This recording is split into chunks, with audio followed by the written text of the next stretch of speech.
Hello, and thanks for taking the time to check out this video. My name is Savius. I am the Resto Druid featured in the video, and this is a replay or recording of my guild's first kill of heroic Imperator Mar'gok. The guild is Wipefest on the US realm Zul'jin, and this is not so much of a guide as it is to be used more as reference material, I guess, to sort of go over how to handle the various mechanics in the fight and what we did right and what we did wrong from a healer point of view, a personal point of view, and just overall as a raid group. So let's go ahead and start it up. And this is assuming that you're working on a fight or you've already beaten the fight or whatever, but it starts off very slow. Really not a whole hell of a lot happening in the beginning of the encounter, so I'm running Dream of Cenarius, so I'm just wrathing, letting that do a little bit of healing, because there's just not much to talk about at the beginning. For Arcane Wrath in the first phase, we go 4 stacks. You see Savius was a little slow getting out, so we got a 5th stack right away on the first Arcane Wrath. That's a mistake that I immediately see, and that was one that we were having issues with, just properly handling that. But we go 4, 5, 7, 4. So 5 will be in the second phase, which is at 85% onward. And we'll start doing that here soon.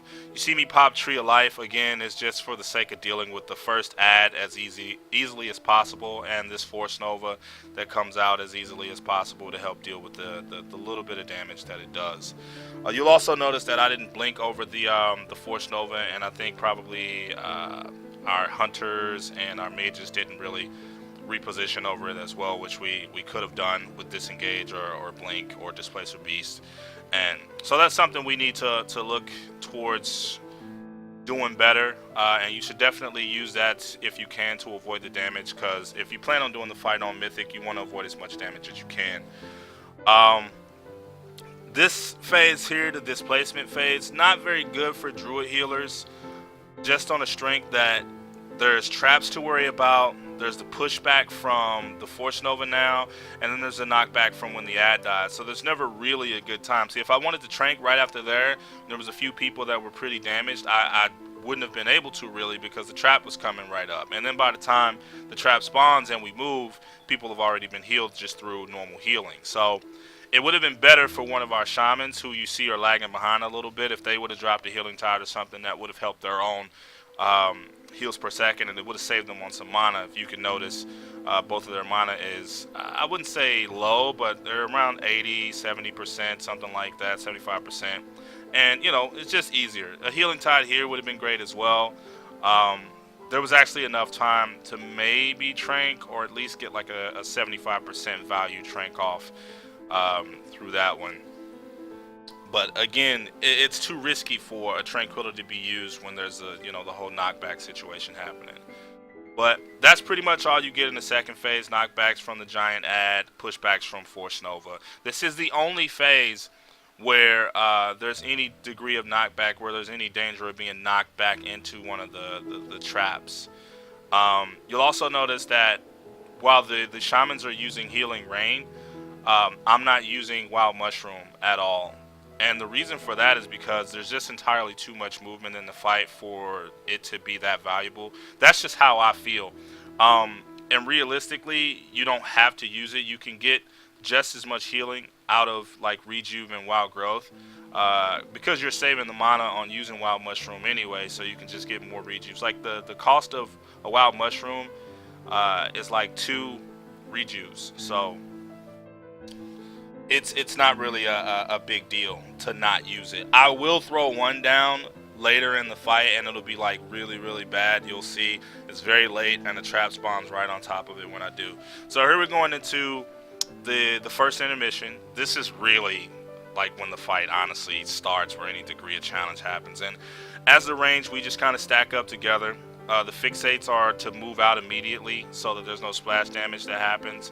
I think 1 is a little slow when the fixates change in the next 3 seconds, and you'll see a little chunk of damage. Either that, or it's when the ads explode. I wait till about right now, when the ads start to explode, to pop my Tree of Life and start to deal with it. That was the first set. Tree of Life comes out now. And again, it's just to deal with the damage, to get people up so that they don't die, when the ads, start to go off a little more. So here I get fixated, and I think this is my first use of Displacer Beast, which again, it's just bad to not utilize such a strong ability, especially for this fight, with being able to blink over, Force Nova, and avoid the damage entirely. I definitely have to make better use of that in the future.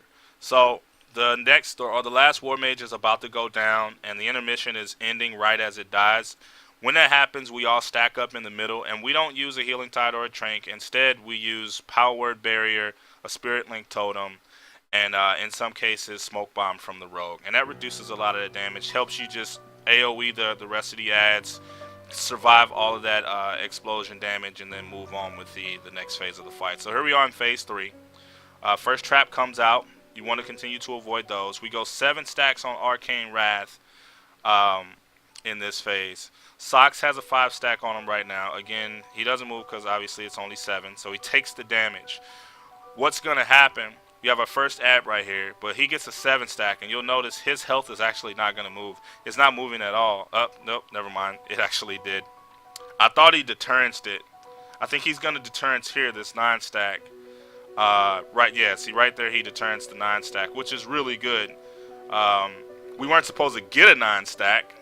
I think he just was slow and didn't get far enough away with the 7 stack that he had to do that. We used the Healing Tide there. That's part of the rotation that we set up for the Healing Tide to be used on the first little pillar to deal with the Force Nova and the ad together.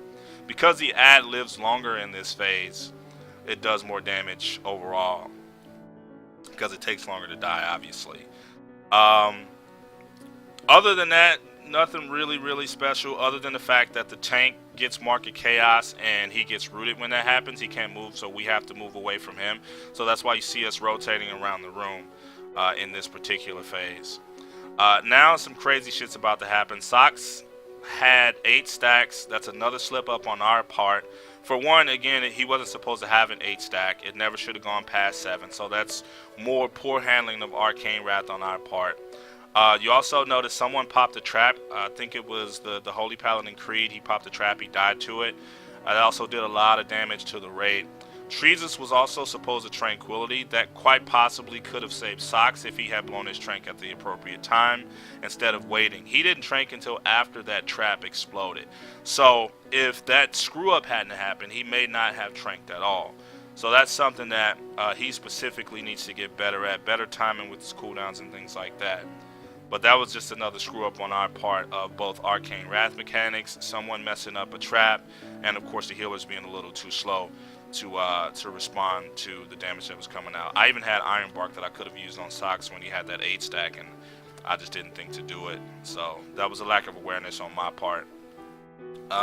Here I blew my Tree of Life. I'm not exactly sure why, because I wanted to normally save it for the intermission, and because of that, Treesus is actually going to have to use his Tree of Life for the intermission, which is fine, because I normally would do mine during the intermission, but as long as we have something to help with the initial explosions from the ads, like, that's okay. But we're just trying to finish up. We got one ad. The boss is at 26%. When he hits 25%, he's going to go into intermission. Second intermission starts here.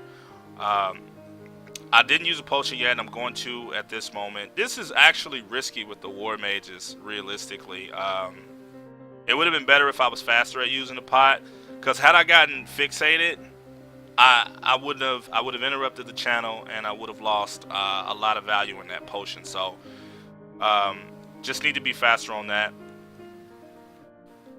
The Reaver is top priority. It's going down first. You can see that. I don't have a Tree of Life up, so I'm just naturally healing as best I can. A lot of damage from the Reaver. Reaver's down. They go to take out the first War Mage. Ads are still exploding. Tree of Life is up on Treesus. He's helping that, take care of things. But just basic healing in this phase. Once the ads explodes, there's not really a lot more damage coming out. You kind of stagger the explosions to so that you don't blow up. Again, I get fixated and I blink away to make sure that damage doesn't splash to the rest of the raid. The next phase, I believe, is easier than the third phase. It has less damage. Same situation here. Power word barrier, spirit link totem. Actually, the totem. Okay, there it is. The spirit link goes out. That's how we handle that. The fixates, there were some still stacked up, and they should have been out. See, right there, we took a lot of damage. It was unnecessary. A smoke bomb was used that time as well, which is probably why we were able to make it through while taking 2 shots of that splash damage from Nether Blast. My trank is available, and my tree of life is up in 30 seconds here. But this is the phase where Market Chaos gives chaos orbs from the tank. When he explodes, these giant purple balls go away. Pay very close attention to what is about to happen, because there's a couple maybe like big screw ups here. For one, okay, Arrow got hit with an orb. The tank dies to Force Nova damage because one of the melee was too slow. Had a lot of splash damage happen to him. Treesus died because he got hit by a Chaos Orb. This giant purple orb coming at you, and he failed to dodge it somehow. So that kind of fucked us over, having both the tank and him die, because we used the battle res for the tank. We no longer had a battle res to get Treesus up, which means now we're down to Tranquility. My trank is available here, and you see I'm trying to use it with barely enough mana to do so. I maybe could have gotten closer to the middle of the room to hit everybody else, but honestly, I don't know why people are that far away from the boss, because if they were closer to the boss, they wouldn't have been out of my range. Again, blinking over the Force Nova would save a lot on the replication damage. It gets very, very messy towards the end here. And something else specifically, this would have been a lot cleaner kill if the next thing that goes down would have been handled properly. We only go 4 stacks. There's just 2 replication or 2 arcane rats in this phase, but you only go 4 stacks, so arcane rat damage is not that high. The ad is out, and when it dies, it splits into 7 smaller ads. So there's a Force Nova coming up, followed by some traps. And again, it's very difficult to see, but I want you to, like, here I am fucking up again. Displacer Beast, I could have just blinked over the Force Nova and I would have been in higher range. But if you look very closely right there, there is a mage in an ice block and a trap spawned under him while he was in the ice block. That mage should be running a cancel aura macro on that ice block, so that if something like that happens, he could have blinked out of it. You know, or at least canceled it and gotten the fuck away, you know, because he ice blocked to avoid the Force Nova damage, you know. And at the very end there, I could have survived because you saw I had bark skin available as well as a health stone. So I'm just gonna pause the video now and just sort of go over a couple things that happened at the very end there. As I stated, the mages, the hunters, the druids need to make better use of the blinks. Healers need to be a little faster on the cooldowns, and we need to handle the traps better. Arcane Rat needs to be handled better. And yeah, just in general, man, we were a little slow on the mechanics and stuff. It was a kill. It was a successful kill, but it got quite messy towards the end. In the last 2 phases, we hit 2 traps. We hit a trap in phase 3 and we hit a trap in phase 4, and both of those traps could have been avoided if people were paying attention. Definitely that mage. He says, well, because I asked him about it, and he said that if he ice blocked, then blink was probably down. I'm not entirely sure why his blink would have been down, because there's only 1 Force Nova at a time in the 4th phase, as opposed to the 3 back-to-back ones in phase 3. So you should be able to blink over every single Force Nova that comes out, because their blink is on like a 25-second cooldown or some shit like that. So it lines up with it. If he was wearing or running a cancel aura macro on his ice block, he could have ice block through it, because he still took damage from the Force Nova. He nearly died. The only reason he ice blocked was because he was almost dead. There's no reason to wait that long to ice block if you're going to use it. So I'm not entirely sure what the fuck he was doing. But he definitely should have had either ice block sooner and then canceled it immediately, or blink through the Frost Nova or Force Nova.